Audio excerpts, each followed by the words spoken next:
हमारा ये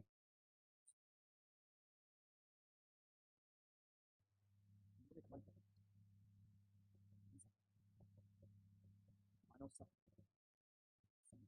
उसके भीतर लोग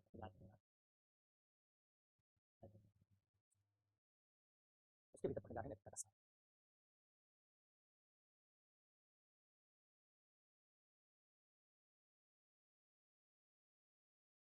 नैतिकता का सार नाम टॉपिक।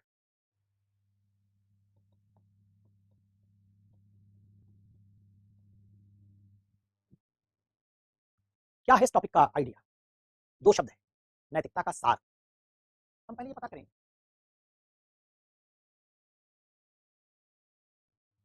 सार का आशय क्या है, फिर उसको नैतिकता के साथ जोड़। नैतिकता तो आप जानते हैं क्या होती है, आप पढ़ चुके हैं। नैतिकता दुविधा समाधान का विज्ञान है, नैतिकता सही गलत की पहचान का विज्ञान है, उचित अनुचित की पहचान का विज्ञान है, मूल्यों का विज्ञान है। तो सार अगर पता कर लें, उसके साथ नैतिकता का मायने जोड़ दें, तो नैतिकता के सार का अर्थ बन जाएगा।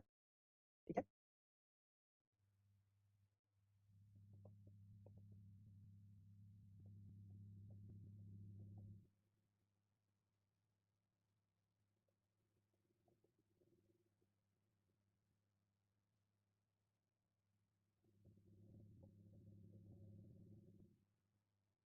क्या लिखा मैंने? किसी वर्ग के सभी सदस्यों में पाया जाने वाला उभयनिष्ठ गुण, इसको सार कहते हैं। उभयनिष्ठ मतलब समझते हो, कॉमन। जैसे कल बताया था कि अगर चाकू एक वर्ग का नाम है, तो चाकू तो बहुत सारी दुनिया में, चाकू किसी एक चाकू का नाम ही नहीं, हजारों लाखों चीजों का नाम है जो हमारे किचन में पाई जाती है। चाकू एक वर्ग का नाम है, मनुष्य एक वर्ग का नाम। मनुष्य केवल मेरा नाम नहीं, मनुष्य और मेरे जैसे अरबों लोग और मनुष्य, तो मनुष्य एक वर्गीय नाम है, चाकू एक वर्गीय नाम है।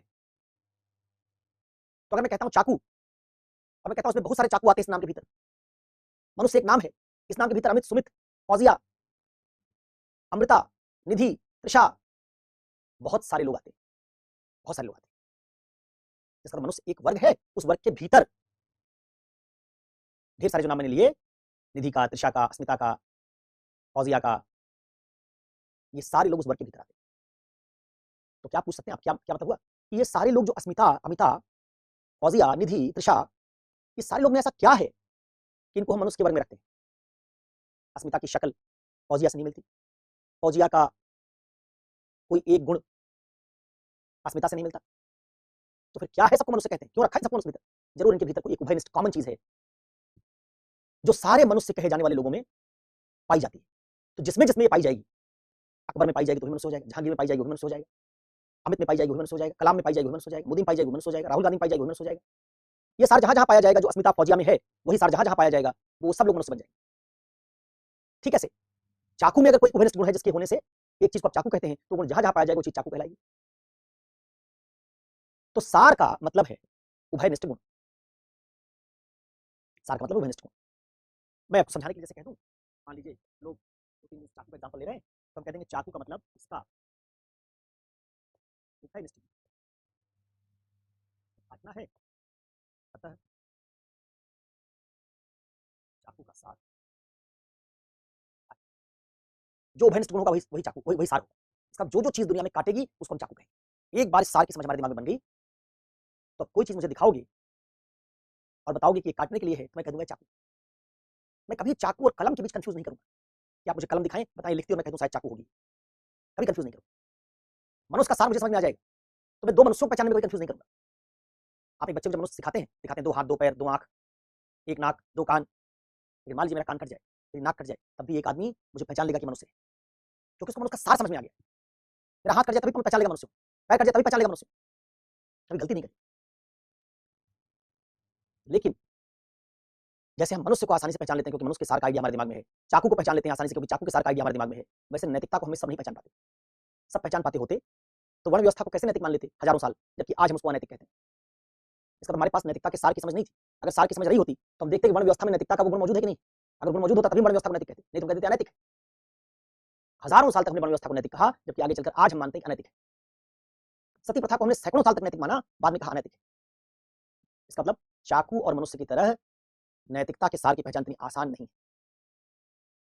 मैंने कभी चाकू को पहचानने में गलती नहीं की, कहा भी कुछ देर पहले मैंने कि तुमने कभी किसी कलम को चाकू नहीं कहा, लेकिन तुमने सती प्रथा को तो नैतिक कह दिया जबकि अनैतिक थी। तो जब कलम को चाकू तुमने आज तक नहीं कहा और चाकू को कलम नहीं कहा, कलम को कैमरे के साथ मिक्स नहीं किया, कलम को मोबाइल के साथ मिक्स नहीं किया, तो नैतिक अनैतिक को कैसे मिक्स कर लेते हो? कलम और कैमरे को तुमने कभी मिक्स नहीं किया कि कैमरा है, उसको देख कैमरे से तुमने कहा कलम है, कभी गलती नहीं। तो ऐसे ही नैतिक अनैतिक की पहचान में गलती नहीं होनी चाहिए थी, लेकिन होती है। सती प्रथा को नैतिक मानते थे लेकिन निकली अनैतिक, बाल विवाह को नैतिक मानते थे निकला अनैतिक, तो नैतिकता पहचानने में तुमसे गलती हुई। तो अगर मैं इथिक्स की पढ़ाई में तुमको यही नैतिकता का सार पहचानना सिखा दूं, तुम आगे से गलती नहीं करोगे, और आगे से गलती नहीं करोगे तो किसी भी दशा में जब तुम्हारे सामने कोई दुविधा आएगी, पहचानने की बात आएगी, कौन नैतिक है कौन नैतिक है, तो बिना गलती किए कौन सा निर्णय, कौन सा विकल्प, कौन सा कानून नैतिक है पहचान लोगे। इससे जो अज्ञान के कारण तुम कई बार अनैतिक चयन कर रहे थे, तुमको लगता था सती प्रथा नैतिक है, तुमको लगता था जाति प्रथा नैतिक है, और तुम अज्ञानी थे, वो अज्ञान इस पढ़ाई से दूर हो जाए। तो कम से कम अज्ञान के कारण तुम कभी नैतिक को अनैतिक नहीं बनाओगे, अनैतिक को नैतिक नहीं बनाओगे। इसी की समझ के लिए हम सीखने जा रहे हैं कि नैतिक कहे जाने वाले, नैतिक कहे जाने वाले कार्यों, निर्णयों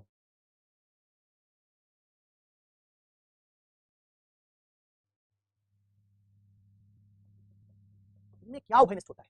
जैसे सारे चाकू में काटना उभयनिष्ठ है, जिसके कारण कोई चीज चाकू बनती है, वैसे हम कहते हैं कानून नैतिक है, तो क्या है जिसने उस कानून को नैतिक बनाया, कौन सी उभयनिष्ठ चीज। हम कहेंगे निर्णय नैतिक है, तो क्या है जिसने उस निर्णय को नैतिक बनाया। इसकी पहचान करना अगर आप सीख लें, आप जान जाएंगे नैतिकता का सार। और नैतिकता का सार जानने पर, चाहे मैं हिजाब का मामला लेके आऊं, चाहे बुर्के का मामला लेके आऊं, किसी चीज का मामला लेके आऊं, सिंदूर मंगलसूत्र का मामला लेके आऊं, सबरीमाला मंदिर का मामला लेके आऊं, ट्रिपल तलाक का मामला लेके आऊं, कोई चीज लेके आऊंगा, आपसे पूछूंगा बताओ इसमें से कौन सी चीज नैतिक है, यही सार जहां जिस विकल्प में मौजूद होगा, अगर ट्रिपल तलाक का कानून बनाने में सार मौजूद होगा तो हम कहेंगे ट्रिपल तलाक के खिलाफ जो सरकार ने कानून बनाया वो नैतिक है। अगर उस कानून को ना बनाने में सार मिलेगा तो हम कहेंगे जो कानून सरकार ने बनाया वो अनैतिक है, क्योंकि उसमें सार नहीं है। समझ गए। अब कुछ ऐसी बात है जैसे राम, श्याम, मोहन, सोहन, इस्माइल, पीटर, कुलतार, इन सबको हम कहते हैं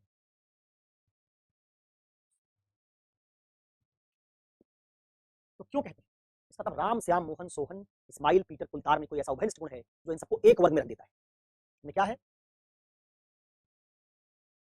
इनमें क्या है, इन सारे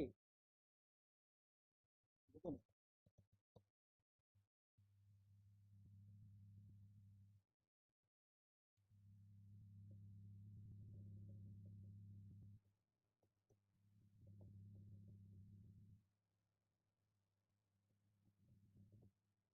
इन सारे लोगों में कोई एक उभयनिष्ठ गुण है जो उनके एक दूसरे से अलग होने पर भी इनको मनुष्य बना देता है। जैसे कभी आपने राम को देखा, श्याम को देखा, इस्माइल को देखा, पीटर को देखा, कभी इनको पहचानने में गलती नहीं कि इस्माइल जो है वो शेर है, सोहन वो गधा है, कुलतार तेंदुआ है, ऐसा आपने कभी नहीं देखा। आपने कुलतार को मनुष्य पहचाना, सोहन को मनुष्य पहचाना, राम को मनुष्य पहचाना, कभी गलती नहीं की। क्यों गलती नहीं की, क्योंकि आपको मनुष्यों का सार पता चल गया है। क्या होने से कोई मनुष्य बनता है, ये बात आपकी समझ में आ गई तो आप तुरंत पहचान लेते हैं कि ये जो मेरे सामने खड़ा है भिखारी, जिसके हाथ पैर दोनों कटे हैं, ये भी मनुष्य है, क्योंकि आपके पास मनुष्य का सार आ गया है। गलती नहीं की ना। ठीक वैसे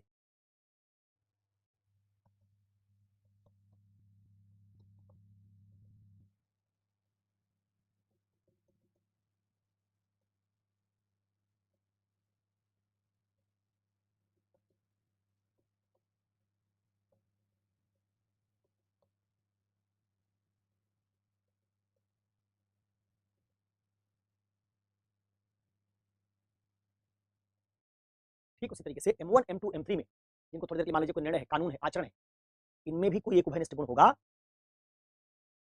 तो हम कह देंगे ये सब क्या है, तीनों क्या है,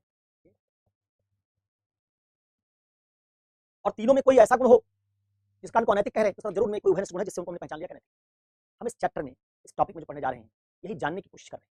क्या जानने की कोशिश कर रहे हैं, हमको जानना है कि वो क्या चीज है जो किसी निर्णय में आती है तो उसको नैतिक बना देती है, क्या चीज है जो कानून में आती है नैतिक बना देती है, क्या चीज है जो आचरण में आती है उसको नैतिक बना देती है, वो क्या चीज है जो इन तीनों को अनैतिक बना सकती है, क्या है वो। वही जो चीज होगी उसको अगर पहचानना समझ जाऊं तो मैं ढूंढूंगा कि अगर वो किसी निर्णय में, आचरण में, कानून में है तो कानून नैतिक होगा, निर्णय नैतिक होगा, आचरण नैतिक होगा, नहीं है तो अनैतिक होगा। क्या जानना है।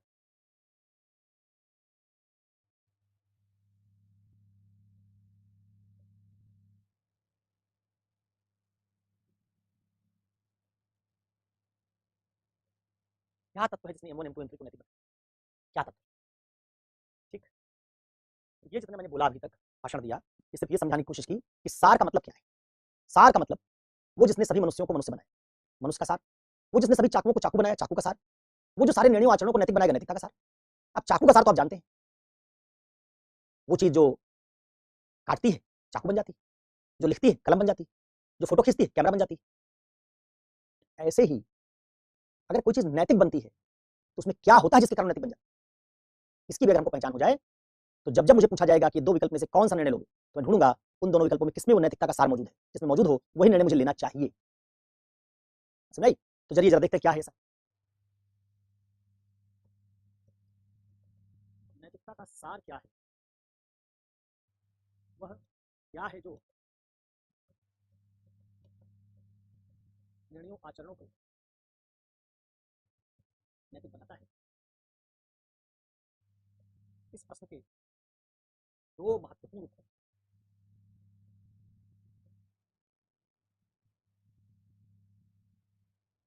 नैतिकता का सार क्या है, वह क्या है जो निर्णयों आचरणों को नैतिक बनाता है, अगले सवाल आप उठाएंगे, उसके दो उत्तर आपको मिलेंगे।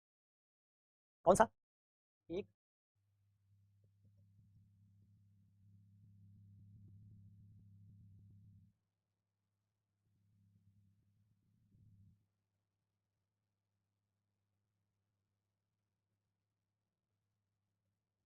एक जो कहते हैं कि नैतिकता का सार बराबर अच्छा परिणाम, दूसरे जो कहते हैं नैतिकता का सार बराबर उचित इरादा। इस वाले बात क्या कहना है? अगर कोई काम तुमने किया, परिणाम अच्छा आया तो काम नैतिक। अगर तुमने कोई निर्णय लिया, उस निर्णय का परिणाम अच्छा आया तो निर्णय नैतिक। अगर तुमने कोई कानून बनाया, उस कानून का परिणाम अच्छा आया तो कानून नैतिक। दूसरा एक किसी का उत्तर मिलता है जो कहता नहीं, परिणाम से नहीं, तुमने कोई काम किया उचित इरादे से, कानून बनाया उचित इरादे से, निर्णय लिया उचित इरादे से, अब परिणाम चाहे अच्छा है चाहे खराब, इरादा तुम्हारा उचित है तो काम नैतिक है। दो उत्तर मिले कि जैसे चाकू की सार की पहचान हम काटने से करते हैं, वैसे हम नैतिकता की पहचान, नैतिक क्या है इसकी पहचान कैसे करें। एक उत्तर मिला कि जो अच्छा परिणाम लाए वो नैतिक। जैसे वहां क्या कहा था, जो काटे वो चाकू, जो काटता है वो चाकू, जो लिखता है वो कलम, वैसे जो अच्छा परिणाम लाता है वो नैतिक। दूसरा वर्ग क्या कह रहा है, जो उचित इरादे के साथ किया जाता है वो नैतिक, परिणाम चाहे अच्छा है चाहे खराब। तो नैतिकता के सार के कितने उत्तर बने? दो। उत्तर बहुत सारे लेकिन दो ज्यादा महत्वपूर्ण है। एक, अच्छा परिणाम नैतिक होता है, दूसरा उचित इरादा नैतिक होता है।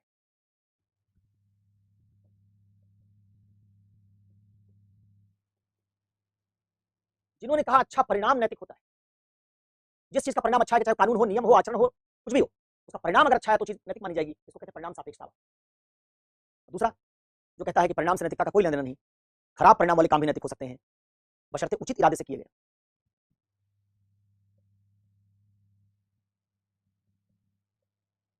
इसको कहेंगे परिणाम निरपेक्षतावाद। परिणाम निरपेक्षतावाद कितनी सीरीज बन गई? दो। इसकी नैतिकता के सार की। और कौन सी?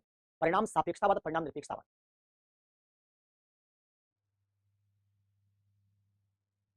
इसको अंग्रेजी में टीलियोलॉजी कहते हैं, परिणाम सापेक्षतावाद। TELEOLOGY, TELEOLOGY, टीलियोलॉजी। इसको डीओंटोलॉजी कहते हैं, DEONTOLOGY। फिर से सुनना, DEONTOLOGY, डीओंटोलॉजी। अब आप में से एक विद्यार्थी हैं जो शुरुआत में चौथी क्लास से पूछ रहे थे डीओंटोलॉजी क्या है, आज आपको उत्तर मिल गया होगा। डीओंटोलॉजी वो विचारधारा है जो कहती है कि किसी काम की नैतिकता का सार उचित इरादे से तय होता है। कोई काम, कोई आचरण, कोई कानून, कोई नियम तभी नैतिक बनता है जब उचित इरादे से किया गया। तो जो नैतिकता के सार को उचित इरादे से देखते हैं, जोड़ते हैं, पहचानते हैं, उनको परिणाम निरपेक्षतावादी कहा जाता है। जो नैतिकता के सार को अच्छे परिणाम से जोड़ते हैं, उनको परिणाम सापेक्षतावादी कहा जाता है।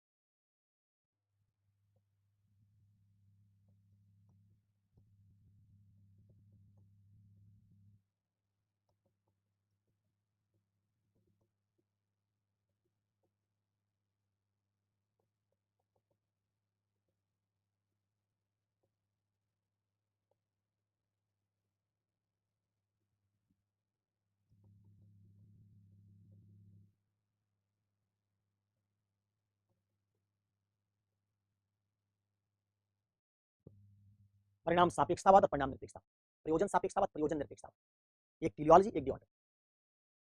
ठीक है, इस वाले खेमे में आगे देखेंगे। गांधी, कांत, जॉन रॉल्स,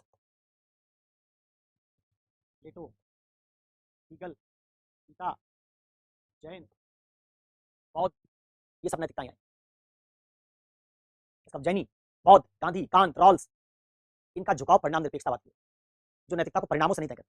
बौद्धों में थोड़ा डिबेट हो सकती है, लेकिन बाकी सब परिणाम निरपेक्षतावाद एकदम खाटी। तो कौन से लोग हैं जो मानते हैं नैतिकता का सार उचित इरादे में है, जो चीज उचित है वही नैतिक है, नैतिक और उचित बराबर है। और इधर वाले लोग मानते हैं कि नैतिकता का सार अच्छे परिणाम में, कितने भी बढ़िया इरादे से आपने काम किया, अगर परिणाम खराब आया तो उसको नैतिक नहीं कहेंगे। आपने कितने बढ़िया इरादे से नोटबंदी की हो, नोटबंदी जानते हो ना, डिमोनेटाइजेशन, सरकार ने कितने अच्छे इरादे से नोटबंदी की हो, लेकिन अगर नोटबंदी से काला धन खत्म नहीं हुआ, अगर नोटबंदी से हमारी अर्थव्यवस्था में टैक्स चोरी नहीं रुकी, अगर नोटबंदी से टेरर संगठन की, आतंकवादी संगठन की रीढ़ नहीं टूटी, तो भले आपने इसी इरादे से नोटबंदी की हो, लेकिन परिणाम तो ये नहीं आया, तो आपका काम अनैतिक है। कौन कहेगा? परिणाम सापेक्षतावादी। क्योंकि कहेंगे परिणाम वो नहीं आया, काला धन खत्म नहीं हुआ। लेकिन उसी नोटबंदी को परिणाम निरपेक्षतावादी देखेंगे तो क्या कहेंगे? परिणाम निरपेक्षतावादी देखेंगे तो कहेंगे कि परिणाम भले अच्छा ना आया हो नोटबंदी का, लेकिन इरादा यही था, सरकार यही चाहती थी नोटबंदी करके कि काला धन खत्म हो जाए, टैक्स चोरी रुक जाए, तो भले परिणाम अच्छा नहीं आया, लेकिन तब भी उनका काम नैतिक है। तो उसी नोटबंदी को एक वर्ग अनैतिक कह सकता है, बशर्ते वो दिखा दे इसका परिणाम अच्छा नहीं है। दूसरा वर्ग उसी नोटबंदी को नैतिक कह सकता है, बशर्ते दिखा दे कि उचित इरादे से हुआ है। तो जो लोग उचित पर ज्यादा जोर देते हैं, वो हर काम के पीछे इरादा ढूंढते हैं, क्या इरादा है। इरादा अगर नैतिक है, इरादा अगर उचित है, तो काम को नैतिक मान लेते हैं, परिणाम चाहे अच्छा है चाहे बुरा। दूसरे वर्ग के लोग हैं जो कहते हैं कि नहीं, हम तुम्हारे इरादे के भीतर थोड़े जाके देखेंगे तुम्हारे मन में क्या इरादा बना के बैठे थे, हम तो वो देखेंगे जो हमको दिख रहा है, दिख क्या रहा परिणाम। मोदी के अंदर क्या इरादा था, मोदी ने नोटबंदी क्यों की थी, काला धन रोकने के लिए कि अपने विपक्षी पॉलिटिकल पार्टियों के फंडिंग को रोकने के लिए? कौन घुस के उनके भीतर इरादा देखेगा? इसलिए हम तो यही देखेंगे कि आपकी नोटबंदी से अगर लोग लाइन में लग के मर गए, अगर आपकी नोटबंदी से मजदूर किसान का रोजगार खत्म हो गया क्योंकि उनको सब कैश में पेमेंट होता था, तो हम कहेंगे आपकी नोटबंदी अनैतिक है क्योंकि परिणाम अच्छा नहीं है। तो एक वर्ग है जो क्या कहना चाहता है, नैतिकता का सार परिणाम से जुड़ा है, और दूसरा वर्ग कह रहा है नैतिकता का सार इरादे से जुड़ा है। एक कह रहा है इरादे के आधार पर तय होता है क्या काम नैतिक क्या नैतिक है, और एक कह रहा है परिणाम के आधार पर तय होता है क्या नैतिक क्या नैतिक है। इरादे वाले में लोग कहते हैं अच्छे इरादे से, उचित इरादे से नैतिकता नैतिकता तय होती है, उस वाले में मैंने कहा जैन, बौद्ध, गांधी, कांत, रॉल्स, प्लेटो, हीगल, गीता जैसे नैतिकताओं को आप रख सकते हैं।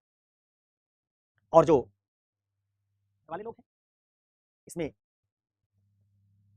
बेंथम, मिल, हॉब्स जैसे लोग, इसमें आप एडम स्मिथ को रख सकते हैं,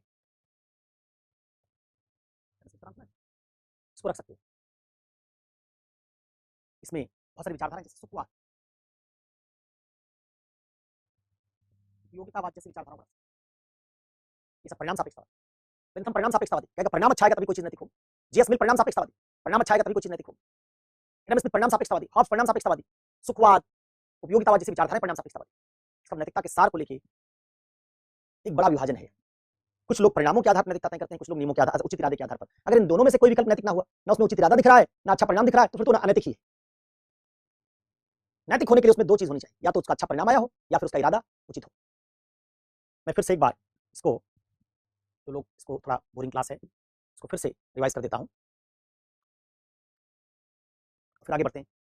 सबसे इंपॉर्टेंट टॉपिक है पूरे एथिक्स के सिलेबस में, इकलौता ये टॉपिक है जिससे 100 नंबर तक के सवाल हल हो सकते हैं। मतलब पूरा सवाल नहीं, 120 नंबर की केस स्टडी आती है, उस 120 नंबर की केस स्टडी में, हर केस स्टडी में ये आइडिया यूज है, बिना इसके आप कोई केस स्टडी सॉल्व नहीं कर पाएंगे। तो 100 नंबर नहीं बल्कि 120 नंबर, 120 नंबर के सवाल इससे आए। हाँ, हम ये कह सकते हैं कि वो एक 20-20 नंबर की केस स्टडी केवल नैतिकता के सार के आइडिया से हल नहीं हो जाएगी, उसमें कुछ और बातें आपको लिखनी पड़ेंगी, लेकिन उस 120 नंबर की सारी केस स्टडी में ये नैतिकता के सार वाला आइडिया तो अप्लाई करना ही करना पड़ेगा। इससे बड़ा इंपॉर्टेंट टॉपिक, इसी को पढ़ने में समय सबसे ज्यादा लगेगा, क्योंकि इसके अलावा कोई ऐसा टॉपिक नहीं है जिसका सारे सवालों में कुछ ना कुछ इस्तेमाल हो। इमोशनल इंटेलिजेंस हम पढ़ेंगे, उससे 20-25-30 नंबर का सवाल हल हो सकता है। एटीट्यूड से 20 नंबर 30 नंबर का सवाल हल हो सकता है। मूल्यों से 30-40 नंबर का सवाल हल हो सकता है। लेकिन ये टॉपिक जो है, जिसे मैंने कहा 120 नंबर का, तो सिर्फ केस स्टडी है जो इससे हल होगा। इसलिए हम सिलेबस में यूनिट 2 में अगर एटीट्यूड भी पढ़ने लग जाए 15 दिन, कोई फायदा नहीं, क्योंकि एटीट्यूड से 20 नंबर का सवाल आएगा मैक्सिमम, तो उसको 4 दिन में खत्म करेंगे, 5 दिन में खत्म करेंगे। लेकिन जिस टॉपिक से यूनिट 1 के भीतर वो टॉपिक है नैतिकता का सार, जिस टॉपिक से अकेले 100 नंबर ज्यादा सवाल हल हो रहा है, उसको हम ज्यादा पढ़ेंगे। तो नैतिकता के सार को हम सबसे ज्यादा पढ़ेंगे। तो हम पढ़ेंगे किस टॉपिक को ज्यादा किसको कम, ये इस बात से डिसाइड नहीं किया। तो एक यूनिट पूरी है, तो वो यूनिट पूरी होगी, यूपीएससी कितना नंबर का सवाल वहां से पूछता है, उसी के आधार पर उसका वेटेज तय करेंगे। ठीक है, बात समझ आई? तो अब देखो फिर से मैं एक बार रिवाइज कर रहा हूं बड़ी जल्दी, क्या पढ़ने जा रहे हैं। मैंने तुमको बताया था कि तुम्हारा पूरा सिलेबस, ध्यान सुनना बात, तुम्हारा पूरा सिलेबस नैतिक समस्या के समाधान के लिए बनाया। जिन्होंने पूरी क्लास देखी है, एक दिन जिस दिन सिलेबस को एक्सप्लेन किया था, उस दिन समझाया था पूरा सिलेबस नैतिक समस्या के समाधान के लिए बनाया। फिर कहा था नैतिक समस्याएं क्या है, कहाँ है? नैतिक समस्या के दो स्रोत हैं, एक मनुष्य अनैतिक है इसलिए अनैतिकता आ रही, और एक संस्थाओं में अनैतिकता है इसलिए अनैतिकता हमारी दुनिया में आ रही। तो सवाल उठा था कि मनुष्य अनैतिक क्यों होता है, और कई कारण बताए थे उसमें। एक कहा इसलिए अनैतिक होता है कि नैतिक और अनैतिक की पहचान नहीं कर पाता है, नैतिक अनैतिक को अलग अलग नहीं कर पाता। हजारों साल तक, वो सैकड़ों साल तक सती प्रथा को नैतिक मानता रह गया। आतंकवादी आज भी दूसरों की जान लेने को नैतिक मानता है। किसी आतंकवादी में किसी की जान लेने के बाद कोई ग्लानि बोध नहीं पैदा होता, अपराध बोध नहीं आता, गिल्ट फील नहीं आता कि मैंने इसकी जान ले ली। उल्टा वो फक्र से, गर्व से कहता है कि मैंने अपने धर्म के लिए अगले आदमी को मार दिया। काम वो कर रहा हत्या का, लेकिन समझ रहा नैतिक।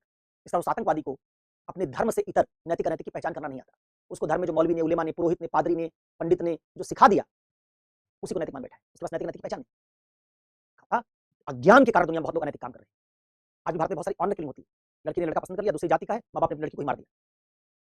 क्या कह मारते हैं? हमारा नाम डुबो रही थी, एक दूसरी जाति की लड़की के साथ भागने की तैयारी कर रही थी। क्या मानते हैं? अपनी मर्जी से शादी करने जा रही थी, अनैतिक काम कर रही थी, इसलिए हमने मार दिया। समझते हैं कि वो मारने के बाद क्या समझते हैं? नैतिक काम। पिता ही मार दे रहा है अपनी बेटी को। भाई मार दे अपनी बहन, क्या सोच के मारा भाई? अनैतिक काम कर रहा हूँ कि नैतिक काम कर रहा हूँ? जो भाई अपनी बहन को मारता है समझता है उसने नैतिक काम किया है, क्या वो अनैतिक? इसका भाई को नैतिक अनैतिक की पहचान करना नहीं आता, उस पिता को नैतिक अनैतिक की पहचान करना नहीं आता। तो कहा था एक समस्या दुनिया में नैतिक समस्या इसलिए पैदा हो रही है कि मनुष्यों को नैतिक अनैतिक पहचानना ही नहीं आता।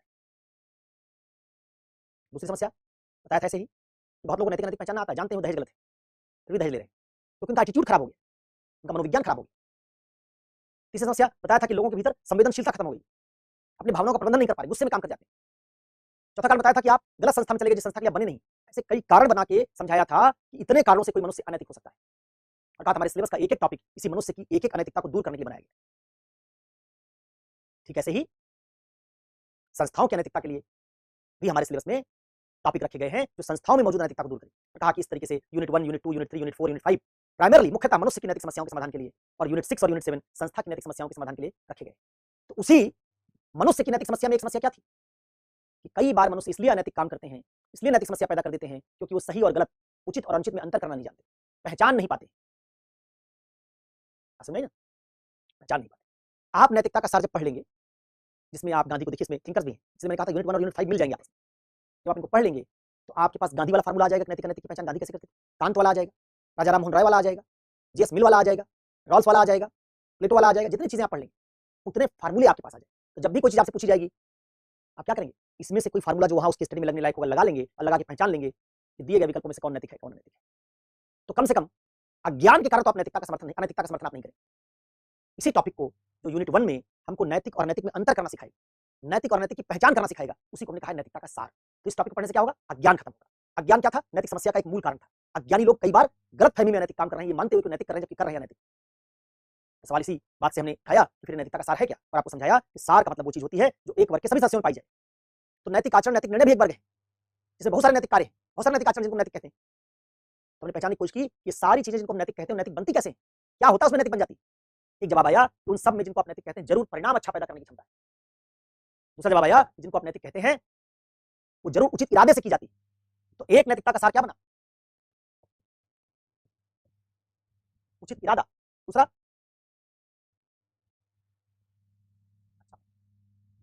अब हम एक एक करके इसी परिणाम सापेक्षता और परिणाम निरपेक्षतावाद को पढ़ेंगे, और इनके भीतर अलग अलग आइडिया जो नैतिक अनैतिक पहचानना आपको सिखाएंगे उनको पढ़ेंगे। जितने ऐसे टॉपिक आप पढ़ते जाएंगे उतना नैतिक अनैतिक की पहचान करने की आपकी क्षमता बढ़ती जाएगी। ऐसे टॉपिक को पढ़ने के बाद आपको कुरान, बाइबल, वेद, गीता की तरफ नहीं जाना पड़ेगा। या गीता को मान लीजिए हटा दीजिए थोड़ी देर के लिए, गीता मैंने लिख दिया है, धर्म ग्रंथ को हटा दीजिए। आपको कुरान, वेद, गीता, बाइबल की तरफ नहीं जाना पड़ेगा। आपको समाज से नहीं पता करना पड़ेगा क्या नैतिक क्या नैतिक, आप खुद इनमें से कोई फार्मूला लगा के पता कर लेंगे कि नैतिक है या अनैतिक। ठीक है, तो आइए चलिए इसको बात को आगे बढ़ाते हैं। इतनी बात आपको मुझे उम्मीद है कि समझ में आ गई होगी। इस टॉपिक को पढ़ने से हमारा अज्ञान खत्म होगा, हमारी नैतिक नैतिक की पहचान की क्षमता बढ़ जाएगी, और अगर बढ़ गई तो अज्ञान व अनैतिक काम नहीं करेगी। ठीक, तो जरा देखें कि जो परिणाम सापेक्षतावाद और परिणाम निरपेक्षतावाद है, इसमें एक कह रहा उचित इरादा नैतिक होता है, एक कह रहा अच्छा परिणाम नैतिक होता है। तो ये जब दो ही थ्योरी बनी ऐसे, तो इसके भीतर इतने लोग कैसे आ गए, कांत भी, रॉल्स भी, गांधी भी, इधर मिल, बेंथम, हॉब्स, सुखवादी उपयोगितावादी, इतने लोग कैसे आ गए? इसका जवाब ढूंढने जा रहे हैं। देखो,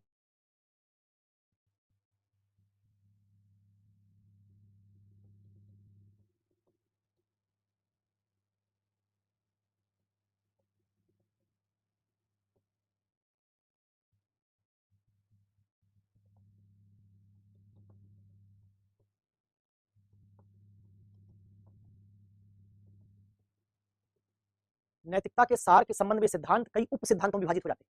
परिणाम सापेक्षतावाद में भी ढेर सारे सिद्धांत मिलेंगे, परिणाम निरपेक्षतावाद में बहुत सारे सिद्धांत मिलेंगे। क्यों क्यों मिलेंगे, इसका उत्तर आएगा।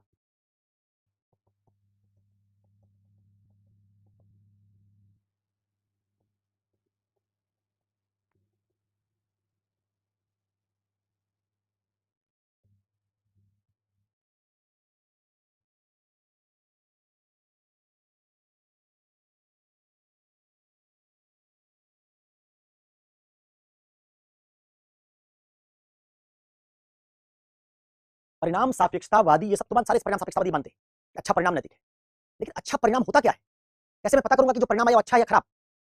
अच्छे परिणाम की पहचान को लेकर परिणाम सापेक्षतावादी एक दूसरे से एग्रीड नहीं है किसी एक बिंदु पर, इनके बीच मतभेद है। कोई कहेगा अच्छा परिणाम इससे पहचानो, कोई कहेगा अच्छा परिणाम उससे पहचानो। अच्छा परिणाम को पहचानने के दर्जनों तरीके हो जाएंगे, इससे इसके भीतर दर्जनों उप सिद्धांत आ जाएंगे जो सभी इस बात में एक मत होंगे कि अच्छा परिणाम नैतिकता की पहचान होता है, लेकिन आपस में इस बात पर एक मत नहीं होंगे कि अच्छे परिणाम को किससे पहचाना जाए। अच्छा परिणाम मतलब क्या? अच्छा बराबर क्या? इनकी समस्या क्या है? अच्छा बराबर किसको अच्छा माने? अच्छा मानने के संदर्भ में अगर ये अलग अलग बात कहेंगे तो उससे अलग अलग सिद्धांत बनते चले जाएंगे। ठीक उसी तरीके से इधर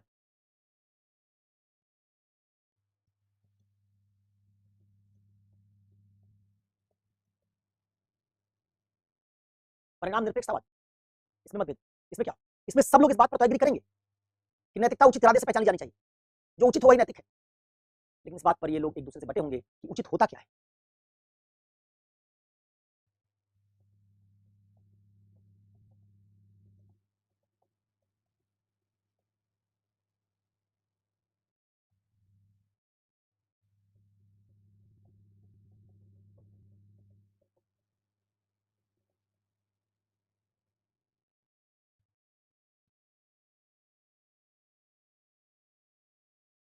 उचित बराबर क्या है? उचित की पहचान को लेकर भी सब एक मत नहीं। तो नैतिकता उचित इरादे से पहचानी जानी चाहिए, ऐसा कहने वाले लोग परिणाम सापेक्ष परिणाम निरपेक्षतावादी। नैतिकता अच्छे परिणाम से पहचानी जानी चाहिए, ऐसा कहने वाले लोग परिणाम सापेक्षतावादी। लेकिन इनके भीतर इस बात को लेकर मतभेद है कि अच्छा परिणाम होता क्या है, अच्छा परिणाम क्या होता है, इसको लेकर मतभेद होगा आपस में, तो परिणाम सापेक्षतावाद के भीतर ढेर सारे सिद्धांत बन जाए। उचित किसको कहते हैं, उचित की पहचान कैसे होगी, इसको लेकर मतभेद होगा, तो परिणाम निरपेक्षतावादी कई उप सिद्धांतों में टूट जाएंगे, बढ़ जाएंगे। तो ये मत सोचना कि नैतिकता के सार में ये दो थीरीज हैं, यही दो थीरीज है। असल में ये दो थीरी दो वर्ग है, परिणाम सापेक्षतावादियों का वर्ग, परिणाम निरपेक्षतावादियों का वर्ग। परिणाम सापेक्षतावादी वर्ग में वो सब आते हैं जो परिणाम को नैतिक मानते हैं, अच्छे परिणाम को नैतिक मानते हैं। लेकिन इसके भीतर बहुत सारे परिणाम सापेक्षतावादी एक दूसरे से अलग अलग सिद्धांत देते हैं, क्योंकि वो अच्छे परिणाम की पहचान को लेकर एक दूसरे से सहमत नहीं। कोई कहेगा सुख अच्छा परिणाम होता है, कोई कहेगा स्वार्थ की पूर्ति अच्छा परिणाम होता है, कोई कहेगा महत्तम लोगों का महत्तम लाभ अच्छा परिणाम होता है, कोई कहेगा समानता जिससे बड़े वो अच्छा परिणाम होता है। तो अच्छा परिणाम क्या है, इसको लेकर सब एक मत नहीं है। इधर कोई कहेगा निष्पक्षता उचित होती है, कोई कहेगा सार्वभौमिकता उचित होती है, कोई कहेगा सत्य उचित होता है, जो सत्य है वही उचित है, कोई कहेगा जो निष्पक्ष है वही उचित है। तो ठीक है, उचित इरादे से ही काम किया जाना चाहिए, वही नैतिक माना जाएगा, इस पर तो ये सारे परिणाम निरपेक्षतावादी एक मत है। लेकिन उचित बराबर क्या, जो उचित को निष्पक्ष से पहचानेगा और जो उचित को सत्य से पहचानेगा, ये दोनों परिणाम निरपेक्षतावाद के भीतर रहते हुए एक दूसरे से अलग होंगे। जैसे उचित को सत्य से पहचानने वाला आदमी गांधी, उचित को निष्पक्ष से पहचानने वाला आदमी जॉन रॉल्स, दोनों परिणाम निरपेक्षतावादी, लेकिन दोनों एक दूसरे से अलग। ठीक वैसे अच्छा परिणाम नैतिकता है, इसको मानने वाले लोग एक वो भी हैं जो सुख को अच्छा मानते हैं, सुखवादी। एक वो लोग भी हैं जो अच्छा परिणाम तो नैतिक मानते हैं, लेकिन अच्छा बराबर स्वार्थ को मानते हैं, स्वार्थवादी भी परिणाम सापेक्षतावादी। इधर स्वार्थवाद सुखवाद दोनों परिणाम सापेक्षतावाद है। अंतर क्या इन दोनों में, एक कहता है स्वार्थ अच्छा परिणाम है, एक कहता है सुख अच्छा परिणाम है। और भी कोई कहता है समानता अच्छा परिणाम, समाजवादी, समाजवादी भी एक परिणाम सापेक्षतावादी थी, जो कहते अच्छा परिणाम जो ले आएगा वही नैतिक है, और अच्छे परिणाम को समानता से जोड़ते हैं। ठीक है, तो अब हम इसमें से पहले एक वर्ग लेंगे, कौन सा, परिणाम निरपेक्षतावाद, और इसके भीतर के तमाम सिद्धांत पढ़ेंगे और देखेंगे ये जो सिद्धांतकार हैं वो नैतिक अनैतिक की पहचान करना कैसे सिखाते हैं, कांत कैसे सिखाता है, रॉल्स कैसे सिखाता है, गांधी कैसे सिखाते हैं, ये हम देखेंगे।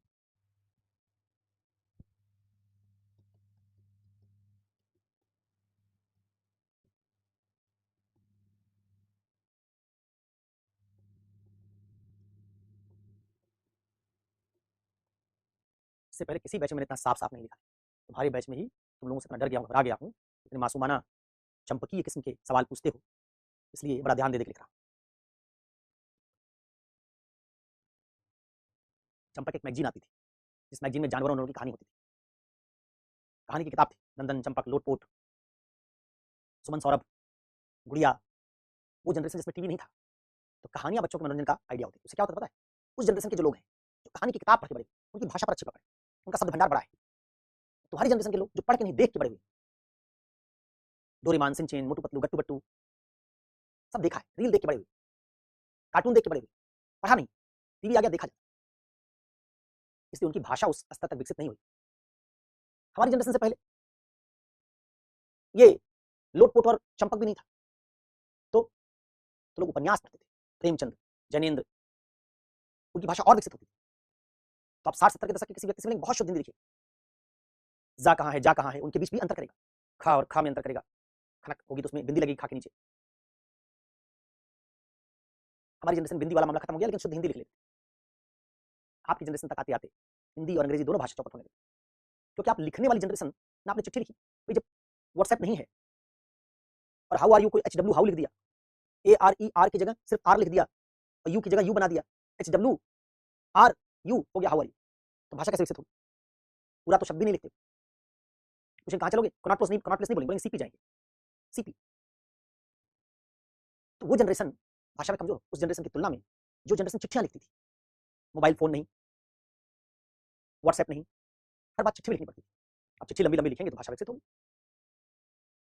तो मैंने जब चंपकीय बात कही तो उसका मतलब यही था कि वो चंपक में जैसे बच्चे होते हैं, वो जो कहानी के पढ़ते हैं छोटे-छोटे, उनके मासूमाना सवाल और उनके मासूमाना दिमाग होते हैं, वैसे कई बार आप भी क्लास में चंपक टाइप सवाल पूछते हैं।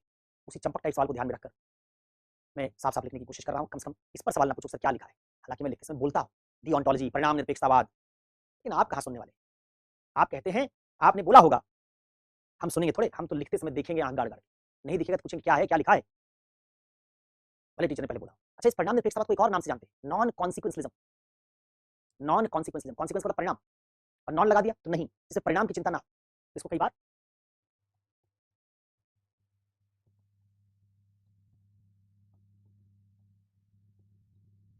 नॉन कॉन्सिक्वेंस, नॉन कॉन्सिक्वेंशलिज्म, परिणाम निरपेक्षतावाद।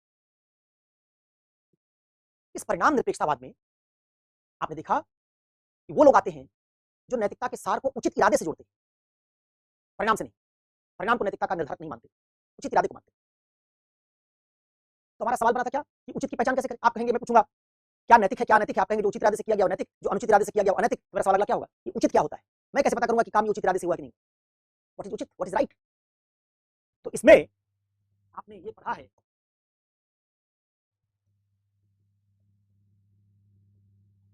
नैतिकता का सार बराबर उचित इरादा।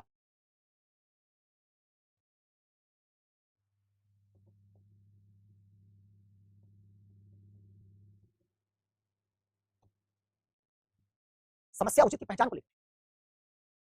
अब इसी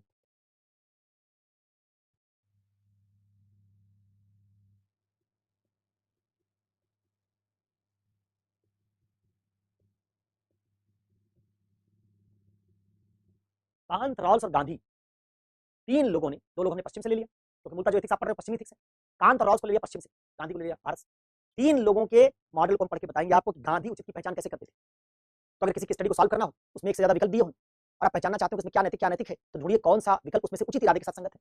अब उचित इरादे के साथ संगत विकल्प को जानने के लिए पहले आपको उचित की पहचान करना आना चाहिए। उचित की पहचान का एक तरीका गांधी से आप सीखेंगे। तो आप ढूंढेंगे क्या उसमें दिए गए विकल्प 1, 2, 3 में से कोई विकल्प गांधी वाले उचित के साथ मैच कर रहा है। अगर मैच कर रहा है तो आप कह देंगे गांधीवाद के आधार पर ये जो विकल्प संख्या 2 है ये नैतिक है, क्योंकि ये विकल्प उचित है। कैसे उचित है? क्योंकि इसमें गांधी के हिसाब से मैंने पहचाना तो ये वाली चीज में पाई गई जो उचित के साथ जुड़ी हुई। उसी को रॉल्स के साथ सॉल्व कर सकते हैं। तो जब आप ये पहचान लेंगे कि गांधी उचित की पहचान कैसे करते थे, तो वही आइडिया आपके स्टडी में अलग अलग जगहों पर विकल्प में लगाएंगे तो आप गांधी के तरीके से केस स्टडी सॉल्व कर लेंगे, रॉल्स के तरीके से कर लेंगे, कांत के तरीके से कर लेंगे। इससे केस स्टडी सॉल्व करने की आपकी क्षमता, दुविधा हल करने की आपकी क्षमता बढ़ती चली जाएगी। ये सब लोग नैतिक विचारक हैं, इसलिए जब आप इनकी मदद लेकर केस स्टडी सॉल्व करेंगे, निर्णय लेंगे तो वो नैतिक निर्णय होगा। उसमें धर्म का, उसमें संस्कृति का, उसमें परंपरा का रोल नहीं रहेगा। तो तीन चीजें पढ़ेंगे, कांत, रॉल्स और ठीक ऐसे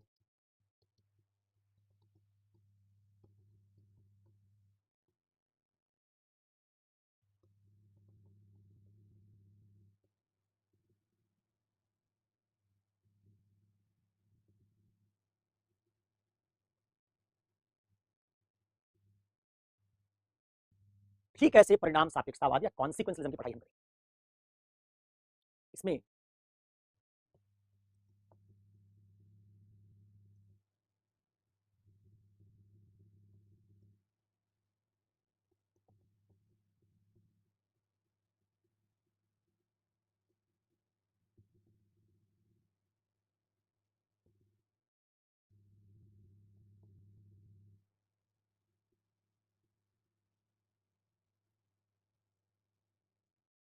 अच्छा बराबर अच्छा क्या है, और यहां भी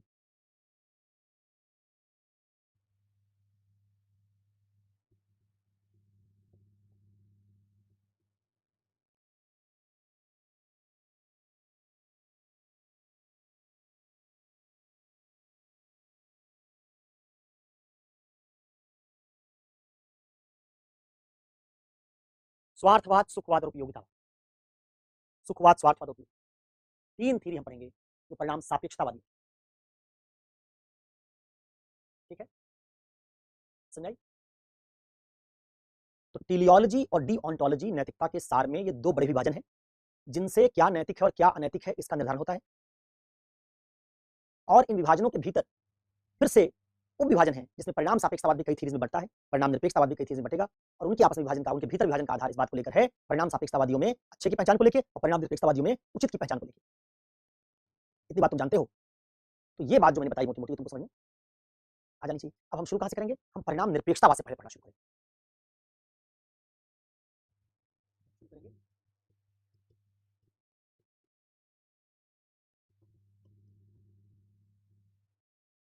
परिणाम निरपेक्षता, और इसमें जिस पहले आदमी के सिद्धांत को हम पढ़ने जा रहे हैं, जो आपको नैतिक अनैतिक की पहचान करना सिखाएगा, किसी दुविधा में होंगे तो आपको बताएगा कैसे पहचानो नैतिक अनैतिक। उसका नाम है इमैनुअल कांत, जर्मन दार्शनिक है इमैनुअल कांत।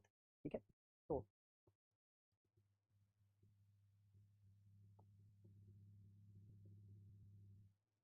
अब जब हम कांत पढ़ेंगे तो हमारे पास दो ऑप्शन है। क्या क्या ऑप्शन है? एक, हम कांत को यूनिट 1 के लिए पढ़ें, नैतिकता के सार के लिए, जिसमें हम केवल इतना पहचानेंगे कि कांत उचित की पहचान करना कैसे सिखाता था, और इसी पर हम जो सीख उसने बताया हो उचित बराबर क्या, उसी पर हम रुक जाएं, फिर रॉल्स पर चले जाएं, फिर गांधी पर चले जाएं, तीनों में उचित की पहचान का मॉडल सीख लें। इससे जब कोई केस स्टडी आएगी उसको परिणाम निरपेक्षतावाद से हल करना चाहेंगे हम, तो उसमें या तो कांत वाला या रॉल्स वाला या गांधी वाला मॉडल लगा देंगे। और दूसरा तरीका क्या हो सकता है कि हम कांत जब पढ़ रहे हैं तो कांत तो दो जगह पढ़ा जा सकता है। एक, नैतिकता के सार में जहां फार्मूला देके गया कि नैतिक अनैतिक की पहचान कैसे करोगे, उचित अनुचित की पहचान कैसे करोगे, उचित बराबर व्हाट, कांति पढ़ा के गया तुम। और फिर यूनिट 5 में भी तो भारत और पश्चिम के महान दार्शनिक और उनका योगदान है। तो ये फार्मूला तो कांत का योगदान है ही, कांत ने कुछ और बात बताई है, उसको भी अगर हम इसी के साथ पढ़ लें तो यूनिट 1 और यूनिट 5 दोनों में कांत कंप्लीट हो जाएगा। अन्यथा कांत का नैतिकता के सार पहचानने का हिस्सा हमको यहां पढ़ना पड़ेगा और फिर कांत के बाकी नैतिक सिद्धांतों को यूनिट 5 में पढ़ना पड़ेगा। तो मैं क्या करता हूं, कांत को जब परिणाम निरपेक्षतावाद में जब पढ़ाऊंगा तो दोनों बातें उसके एक साथ पढ़ा दूंगा। क्या क्या? एक,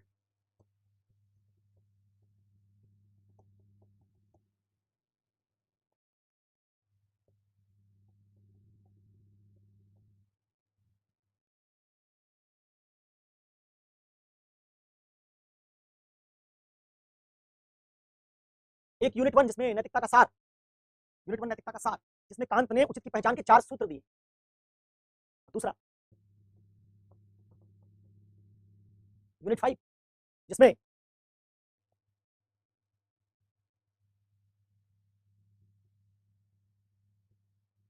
पश्चिम के दार्शनिकों का योगदान पढ़ना है, उनका सिद्धांत पढ़ना है। इसमें उसके 4 सूत्रों के अलावा बाकी बात। इस तरीके से कांत को क्या कर लेंगे, दो हिस्सों में बांट कर हम अगर पढ़ लिए तो कांत पढ़ते समय ही नैतिकता का सार भी सीख जाएंगे और यूनिट 5 भी सीख जाएंगे। ठीक बात समझ आई? तो चलिए, अच्छा मैं एक अब ये भी बता दे रहा हूं, जिसमें सवाल बनाता हूं ना हमेशा पढ़ाने के क्रम में, तो मैं तुमको पहले बताने जा रहा हूं कि कांत को पढ़ने से हम कितने सवालों का जवाब ढूंढेंगे। कहा था रिवीजन इसी बात से करोगे, उसको पढ़ने से कितने सवालों का जवाब मिलेगा।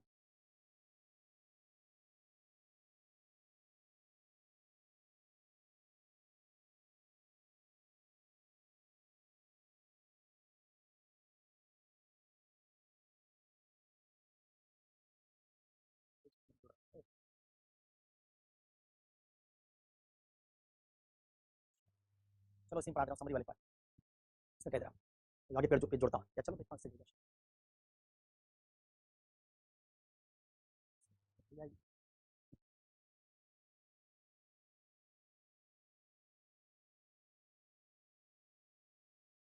ठीक है।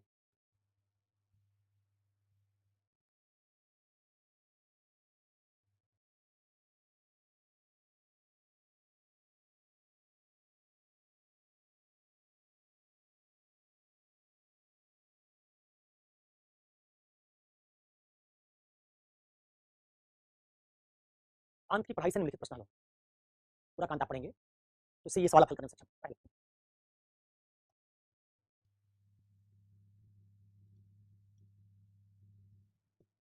कांत के वे 4 सूत्र क्या हैं जिनका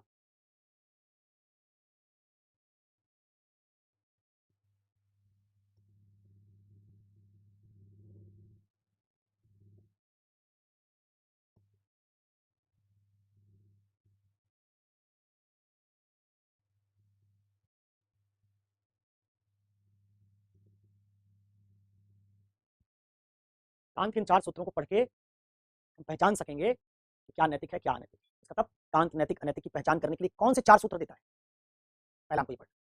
दूसरा,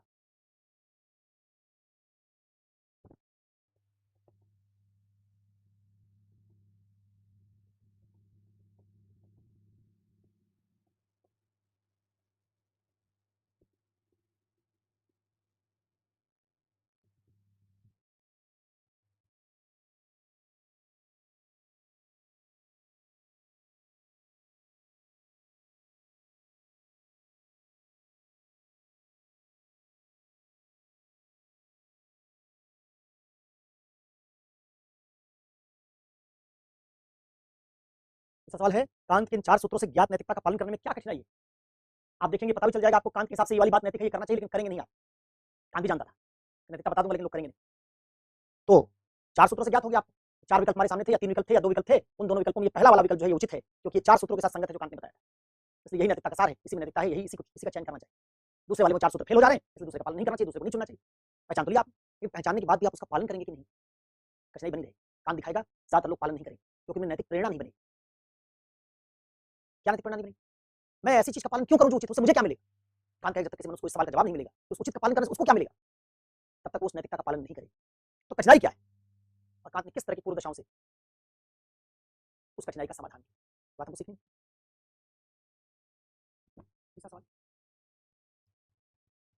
कांत की नैतिकता कठोर नैतिकता क्यों? कांट की नैतिकता कठोर नैतिकता क्यों? कांट की नैतिकता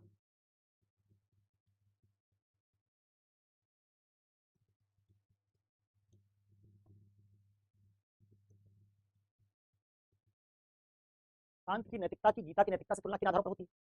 कांट की नैतिकता कठोर नैतिकता क्यों है? कांट की नैतिकता की गीता की नैतिकता से तुलना किन आधारों पर होती है?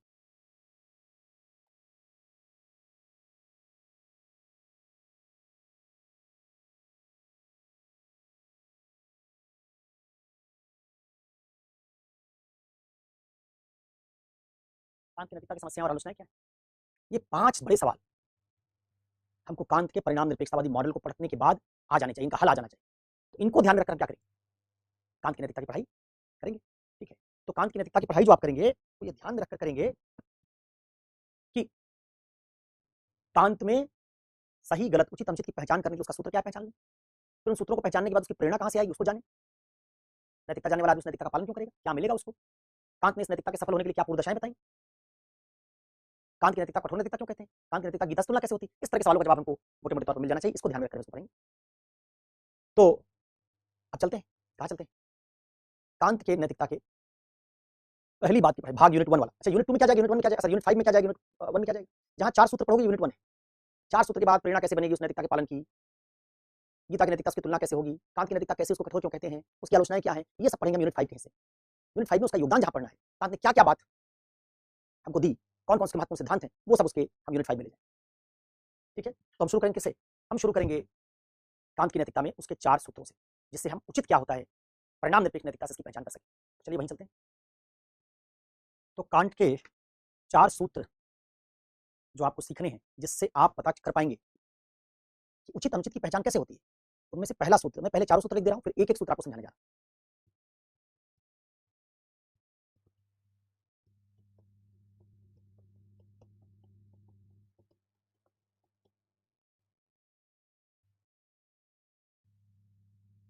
पहला है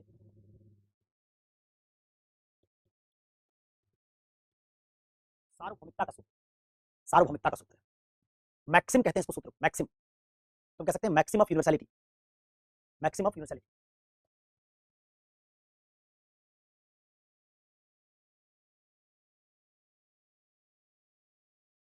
दूसरा है मनुष्यों को या मानवता को सदैव साध्य मानने का सूत्र।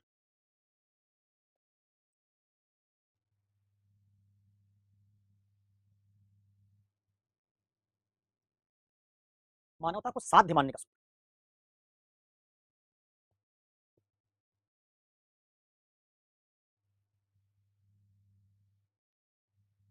Treating humanity as an end, as an and.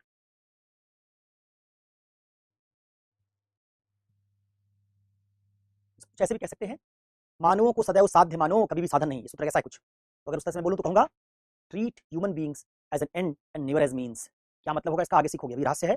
पहले सूत्र सुन लो, फिर ये 4 सूत्र कांत कहेगा जिस विकल्प के साथ संगत होंगे उसी विकल्प को अगर तुम चुनोगे तो हम मानेंगे तुम्हारा इरादा उचित था।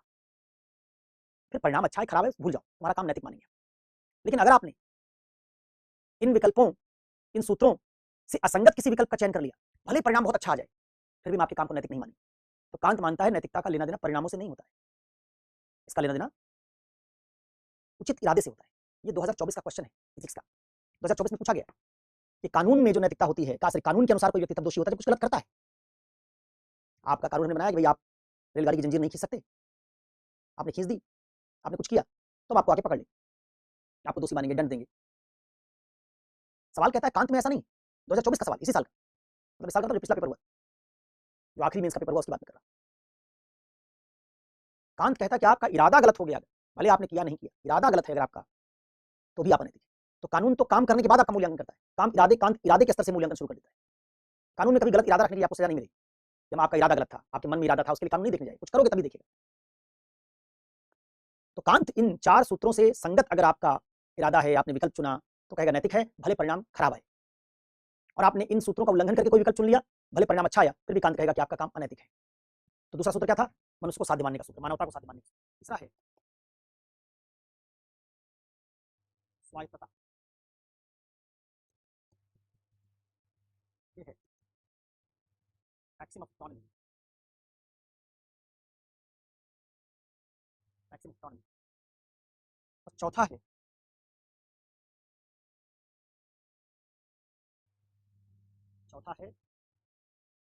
साथियों के राज्य का विधायक सदस्य मान्य, साथियों के राज्य का विधायक सदस्य मान्य का सूत्र। Treat yourself as member of kingdom ends.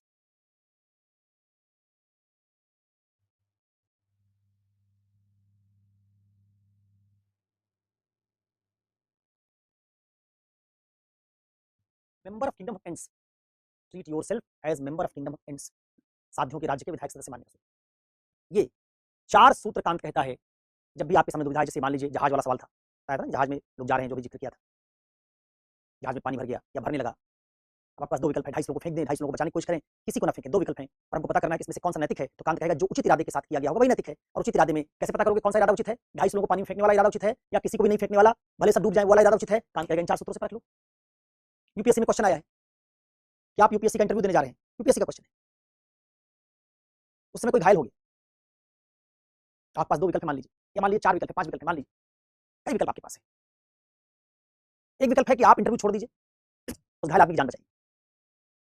दूसरा विकल्प है आप घायल आदमी को छोड़ दीजिए, इंटरव्यू देने चले जाइए। तीसरा विकल्प है आप एम्बुलेंस बुलाइए, एम्बुलेंस लेके जाए, आप इंटरव्यू देने चले जाइए। चौथा विकल्प है आप किसी अगल बगल जाने वाले आदमी को रोकिए और उससे कहिए भाई साहब मेरा इंटरव्यू है, इनको हॉस्पिटल पहुंचा दीजिए, इनकी जान को खतरा है, उसके साथ उसको भेज दीजिए, आप इंटरव्यू देने चले जाइए। अपनी गाड़ी के ड्राइवर को कन्विंस कीजिए कि तुम इनको ले जाओ, मैं दूसरे कैब से चला जाऊंगा। ऐसे बहुत सारे विकल्प आपके पास बन सकते हैं। इस दशा में जब आप इंटरव्यू देने जा रहे हैं यूपीएससी का और आपके सामने कोई आदमी अचानक घायल हो गया, आप उसके पास पहुंचे और आपसे मदद मांग रहा है, मेरी जान बचाओ, क्या करेंगे? आप परिणाम की चिंता करने वाले व्यक्ति रहे होते तो इंटरव्यू कभी नहीं छोड़ते, क्योंकि इंटरव्यू छोड़ने पर परिणाम आपके लिए बुरा है। और परिणाम सापेक्षतावादी नैतिकता क्या कहती है? इसका परिणाम बुरा है वो मत करो। सुखवादी होते कतई नहीं जान बचाते उसकी, क्योंकि उससे आपका इंटरव्यू अगर छूट जाएगा तो आपको सुख तो नहीं मिलेगा। स्वार्थवादी होते तब भी आप उस आदमी की मदद के लिए ना जाते, अपना ही पहले देखूंगा मैं, स्वार्थवाद में। तो परिणाम सापेक्षतावादी होने पर तो आप ये देखते हैं परिणाम किसमें अच्छा है, जान बचाने में या इंटरव्यू देने में, जिसमें परिणाम ज्यादा अच्छा था वो काम करते हैं। लेकिन मान लीजिए आप परिणाम सापेक्षतावादी नहीं, आप परिणाम निरपेक्षतावादी और नैतिक भी हैं, आप नैतिक नहीं है तो फिर आपके लिए दुविधा ही नहीं, फिर तो आप इंटरव्यू देने चले जाएं। मान लीजिए नैतिक आदमी, आप मानते हैं दोनों काम उचित है, मेरा इंटरव्यू देने जाना भी उचित है क्योंकि विद्यार्थी हूं मैं, विद्यार्थी तो मेरा कर्तव्य है परीक्षा में शामिल होना, इसलिए मेरा इंटरव्यू देने जाना भी उचित है। और आपको ये भी लगता है कि आदमी घायल, इसकी जान जा सकती है, इसकी जान बचाना भी उचित है, और आप तय नहीं कर पा रहे हैं कि दोनों में कौन सही रूप में उचित है। तब आप उचित की तलाश में जब गए फिर आपको कांत के पास जाना पड़ा। कांत क्या कहेगा कि जितने विकल्प तुम्हारे दिमाग में आ रहे हैं, एम्बुलेंस बुलाने वाला, किसी अगल बगल से जाने वाले परिचित आदमी को या अपरिचित आदमी को रोक के उसको हॉस्पिटल भिजवाने की कोशिश करने वाला, इंटरव्यू छोड़ देने वाला, उस आदमी को घायल छोड़ के चले जाने वाला, सारे विकल्प जो 4-5 विकल्प मैंने बनाए, सारे विकल्प इन सूत्रों पर रखकर टेस्ट करो। जो विकल्प जान बचाने वाला, इंटरव्यू देने चले जाने वाला, दूसरे से मदद मांग के उसको हॉस्पिटल पहुंचाने वाला, एम्बुलेंस वाला, जो विकल्प इन 4 सूत्रों से संगत हो जाएगा वही विकल्प उचित इरादा होगा, उसी के अनुसार काम करोगे तो नैतिक होगा, वही तुमको करना चाहिए। तो अगर अज्ञान के कारण तुम गलती कर रहे थे तो पता नहीं था क्या नैतिक क्या नैतिक है, अपने मन से जस्टिफिकेशन बना लिया कुछ, तो कांत उसको खत्म कर देगा। 4 विकल्प 5 विकल्प जो तुम्हारे सामने हैं, सार्वभौमिकता का सूत्र मैं अप्लाई करूंगा सब पर, और मान लो मैंने पाया कि विकल्प संख्या 3, 4, 5 सार्वभौमिकता के साथ संगत नहीं, क्रॉस हो गया, ये नहीं चुन सकता मैं। फिर देखा मानवता को साध्य मानने का सूत्र, उससे कौन कौन क्रॉस हो रहा है, नहीं चुना जा सकता। स्वायत्तता का सूत्र, कौन कौन क्रॉस हो रहा है, जो विकल्प इन सारे सूत्रों से पास हो जाए, क्रॉस ना हो, पास हो जाए, वही विकल्प उचित इरादे के साथ किया गया चुनाव होगा। फिर चाहे मेरा लाभ हो चाहे मेरी हानि हो, परिणाम अच्छा या बुरा है, मुझे वही करना पड़ेगा। तो आपको जैसे मैंने केस स्टडी बताई यूपीएससी में आई हुई, तो यूपीएससी में आई केस स्टडी को लेकर भी हम सीख सकते हैं। जहाज वाली जो केस स्टडी बताई थी यूपीएससी में आई नहीं, जहाज के कप्तान वाली, दुविधा समाधान का विज्ञान एथिक्स पढ़ा रहा था तब, इसको लेके भी इसको सीख सकते हैं कि उनमें किस विकल्प का चयन हमको अंततः करना चाहिए। ठीक है, तो ये 4 सूत्र इस तरीके से आपको गाइड करेंगे कि किस विकल्प का चयन आपको करना चाहिए। अब देखिए,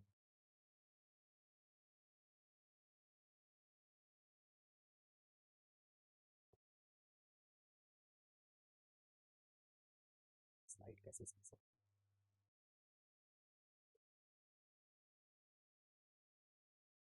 तो भाई कलर इसका बदलने दो।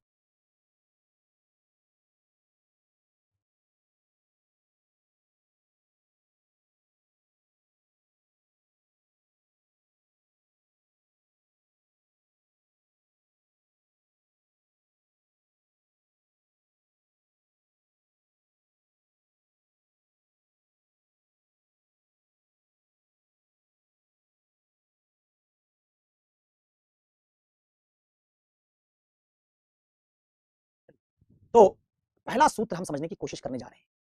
पहला सूत्र समझने की कोशिश करने जा रहे हैं, कौन सा सूत्र?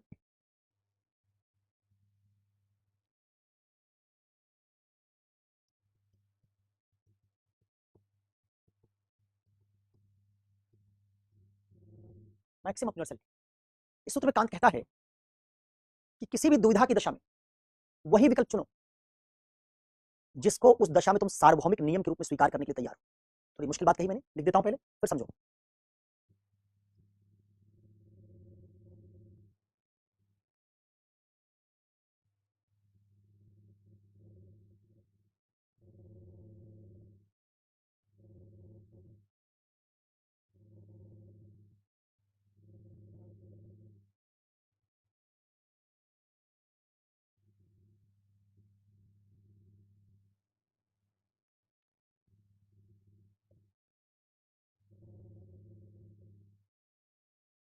किसी भी दुविधा की दशा में वही विकल्प चुनो जिसे तुम सार्वभौमिक नियम के तौर पर स्वीकार करने के लिए तैयार हो। इसका मतलब कांत क्या कह रहा है? सब कांत कह रहा है उचित बराबर सार्वभौमिक नियम से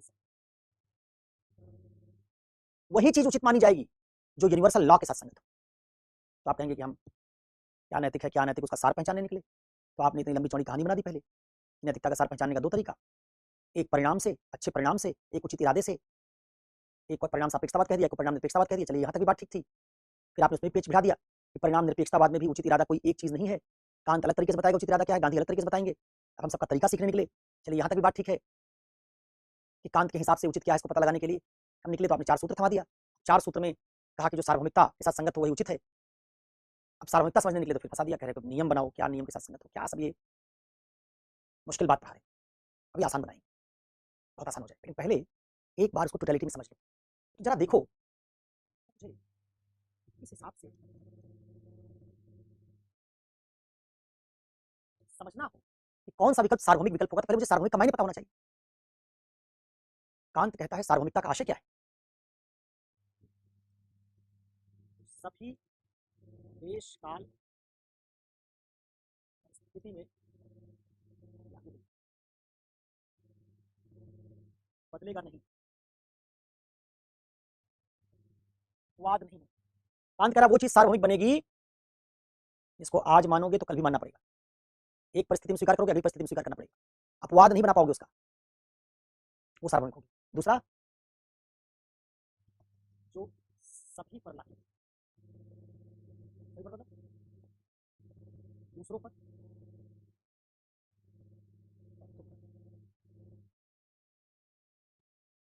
क्या कह रहा कि जिस भी विकल्प को चुनना देख लेना कि क्या सार्वभौमिकता के सूत्र के साथ संगत है।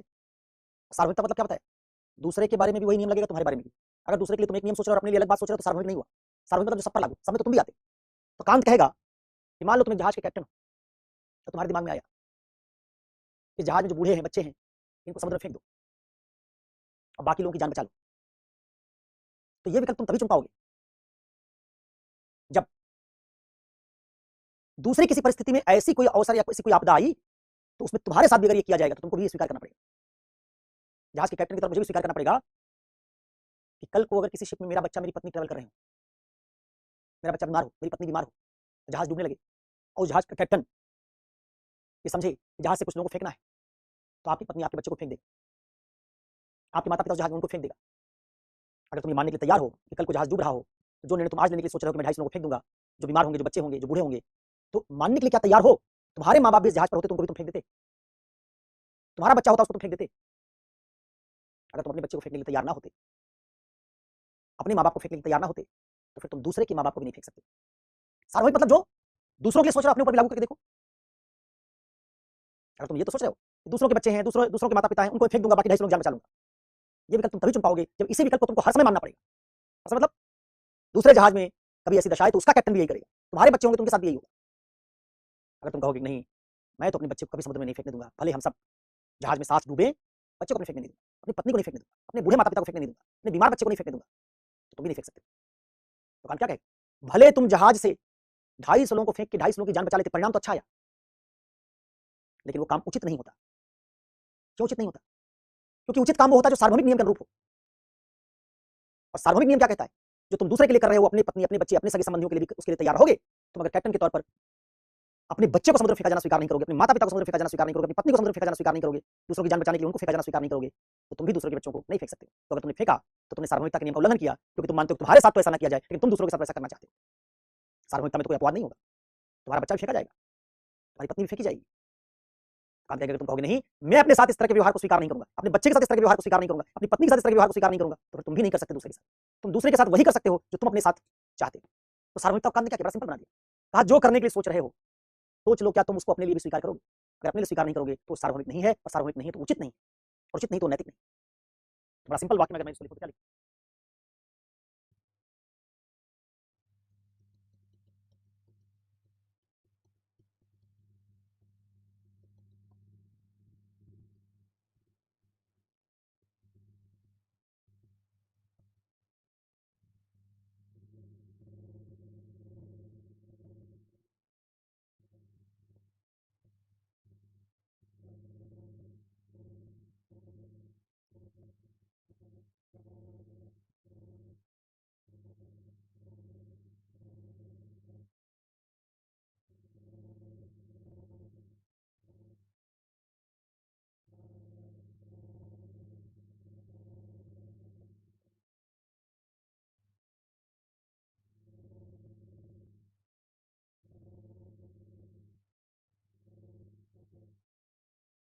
वही सार्वभौमिकता के साथ संगत विकल्प होगा जिसमें जो तुम दूसरों के लिए करने के लिए सोच रहे हो वही अपने साथ भी स्वीकार करोगे। अगर तुम वही विकल्प अपने लिए स्वीकार नहीं करोगे तो दूसरे के साथ भी वो नहीं कर पाओगे। तो जब जब तुम दुविधा में होगे और कोई चीज तुम करने के लिए सोच रहे होगे तो क्या सोचना पड़ेगा, जो तुम दूसरे के साथ करने के लिए सोच रहे हो उसी को अपने लिए मानोगे। अगर अपने लिए नहीं मानोगे तो काम कहेगा सार्वभौमिक नहीं, और अगर सार्वभौमिक नहीं तो उचित नहीं, और उचित नहीं तो नैतिक नहीं। क्या पहचान लोगे इससे? जब भी मैं दुविधा होऊंगा, मेरे सामने एक से ज्यादा विकल्प होंगे, तो मैं देखूंगा इसमें से कौन सा विकल्प इस दशा में अपने लिए मानूंगा। जो अपने लिए मानोगे वही दूसरे के साथ करो, वही सार्वभौमिक। तो क्या कह सकते हैं?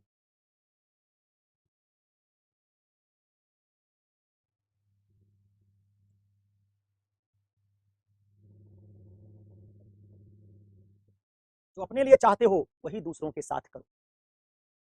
अब आज मैं रुकूंगा यहीं, अगली क्लास में जब मिलूंगा तो यूपीएससी वाले इंटरव्यू वाले सवाल को लेकर भी दिखाऊंगा। वो सवाल भी 20 नंबर की स्टडी कैसे इससे हल हो सकता था। आज तुम्हारा जहाज वाला सवाल हल किया, कांत क्या कहेगा कि अगर वो कैप्टन 28 लोगों को समुद्र में फेंकता है तो अनैतिक काम कर रहा है, क्योंकि वही कैप्टन अपनी पत्नी, अपने बच्चों, अपने माता पिता के साथ वो करना नहीं चाहेगा। उसी जहाज उसके बच्चे शामिल होते हैं, उसका बच्चा भी सवार होता है, 3 साल का, एक 2 साल की बेटी उसकी सवार होती है जहाज में। तो ये विकल्प ना चुन पाता, उनको फेंक दो। अगर उनके साथ ही नहीं चुनेगा तो तुम दूसरे बच्चे को नहीं फेंक सकते। तो तुमने पूछा था कि सवाल सर इथिक्स में कैसे सॉल्व करेंगे दुविधा, अब नैतिकता का सार पढ़ रहे हैं तो तुम पाओगे कि हम इससे धीरे धीरे जैसे आगे बढ़ते जाएंगे तुम्हारी दुविधा हल करने की क्षमता बढ़ती जाएगी। तो जहाज वाले मामले में क्या होना चाहिए था, परिणाम निरपेक्षतावादी कांत कहेगा कि कैप्टन को जहाज से किसी को नहीं फेंकना चाहिए था। जहाज को उसको महत्तम दूरी तक ले जाने की कोशिश करनी चाहिए थी। उसका काम जहाज को ज्यादा दूर तक नेविगेट करना है, उसका काम उचित इरादे से जहाज को आगे तक ले जाना है। फिर अब जब जहाज डूबने लगेगा, जिसकी सामर्थ्य होगी, बच पाएगा नहीं बच पाएगा वो अलग बात है, लेकिन वो अपनी तरफ से किसी को नहीं मार सकता है। जब वो खुद ये बात स्वीकार करने के तैयार नहीं, उसके भी बच्चों को मार दे, उसको कोई मार दे तो दूसरे को भी नहीं मार सकता है। इससे उस वाली दुविधा में तुम सार्वभौमिकता का सूत्र लगाते जो कांत ने उचित की पहचान करने के लिए दिया है, तो उस दुविधा को क्या कर सकते थे, उचित इरादे के आधार पर हल कर सकते थे। अब अगली क्लास में जब मिलेंगे तो इंटरव्यू वाली केस स्टडी भी लेंगे। इसमें इंटरव्यू देने जा रहे हो, तुम्हारे सामने 4-5 विकल्प है, एम्बुलेंस बुला लोगे, पुलिस बुला लोगे, है ना, आंटी पुलिस बुला लेगी, तुम भी पुलिस बुला लोगे, एम्बुलेंस बुला लोगे, दोस्त के साथ भेज दोगे, इंटरव्यू देने चले जाओगे, घायल आदमी की जान बचाओगे। क्या जो विकल्प हैं, क्या इसमें से चुनना होगा अगर हम सार्वभौमिकता के सूत्र को माने? जो इसके साथ सार्वभौमिकता के साथ संगत बनेगा वही हम कहेंगे उचित है, उसी को तुमको चुनना पड़ेगा। तो कांत में ना अकेले अपवाद नहीं छोड़ा जाएगा कि दूसरे के लिए एक बात मानो, अपने लिए दूसरी बात मानो। कांत मानता है हमारी दुनिया तब बेहतर बनेगी जब दुनिया में सबके लिए नियम एक होंगे। अमीर गरीब छोटा बड़ा जाति वाति कुछ नहीं चलेगा, सबके लिए नियम एक, सार्वभौमिक नियम। गारंटी होगी कि यही नियम उसके ऊपर लगा तो ये तुम्हारे ऊपर भी लगेगा, तभी हमारी दुनिया नैतिक बनेगी। तो आज हम लोग यहीं रुकते हैं, इससे आगे की चर्चा के लिए अगली क्लास में फिर मिलेंगे और क्लास को आगे बढ़ाएंगे और इस सार्वभौमिकता के सूत्र को थोड़ा सा और समझेंगे एक नई केस स्टडी के साथ। फिर हम मनुष्यों को साध्य मानने, स्वायत्तता के सूत्र उनको भी समझेंगे और देखेंगे कैसे कांत की इस नैतिकता के मॉडल को अप्लाई करके आप उचित अनुचित की, नैतिक अनैतिक की पहचान कर सकें। इसी केस स्टडी में आप तय कर सकेंगे कि आपको कौन सा विकल्प कांत के इस फार्मूले को अप्लाई करके चुनना चाहिए। आज यहीं तक, नमस्कार, अगली क्लास में फिर मुलाकात होगी, तब तक के लिए शब्बा खैर।